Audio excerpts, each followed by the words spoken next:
नमस्कार, मैं हूं रंजीत चौहान। आप देख रहे हैं यूपी 24 नेटवर्क। राजधानी लखनऊ के आशियाना इलाके का वह मकान बाहर से बिल्कुल सामान्य सा दिखता था।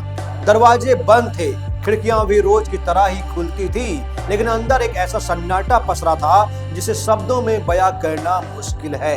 49 वर्षीय मानवेंद्र सिंह एक पिता, एक कारोबारी, एक जिम्मेदार अभिभावक अब इस दुनिया में नहीं थे। उनकी मौत किसी हादसे में नहीं बल्कि उसी के बेटे के हाथों हुई जिसे उन्होंने सपने दिखाए थे। हत्यारे बेटे ने ही बाप के गुम होने की रिपोर्ट लिखवाई। राजधानी लखनऊ के वर्धमान पैथोलॉजी के मालिक व करोड़पति मानवेंद्र सिंह की गुमशुदगी की खबर मिलते ही पुलिस हरकत में आ गई।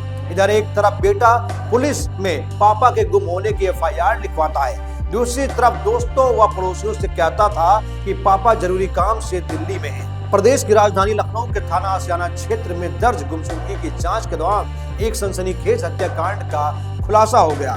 गुमशुदगी संख्या 6/26 के तहत लापता चल रहे मानवेंद्र सिंह पुत्र सुरेंद्र पाल सिंह निवासी L91 सेक्टर L आशियाना की हत्या उनके ही पुत्र द्वारा किए जाने का मामला सामने आया है। हम लोग अक्सर सुनते थे कि पत्नियों ने पति को काटकर ड्रम में भर दिया, प्रेमिका ने प्रेमी को ड्रम में भर दिया, मगर अब इस घटना ने इंसानियत के रिश्ते को कलंकित कर दिया, जहां एक कलयुगी बेटे ने अपने ही बाप को ठिकाने लगा दिया। वजह था सपनों का दबाव, रिश्तों की दरार। परिवार वालों और पुलिस के मुताबिक पिता अपने 21 वर्षीय बेटे अक्षत प्रताप सिंह पर नीट की तैयारी का दबाव बना रहे थे। अक्षत BBA का छात्र था, लेकिन पिता चाहते थे कि वह डॉक्टर बने। 20 फरवरी की सुबह घर की चारदीवारी के भीतर पिता पुत्र के बीच बहस हुई।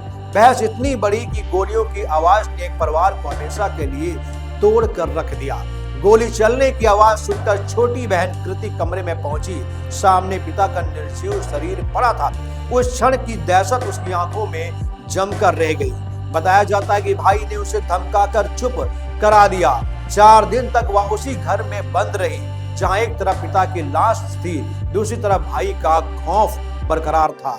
फिर शुरू होता है लुका छिपी काट छांट वाला घिनौना खेल। पर्सनालिटी के हिसाब से मानवेंद्र सिंह काफी लंबे चौड़े इंसान थे।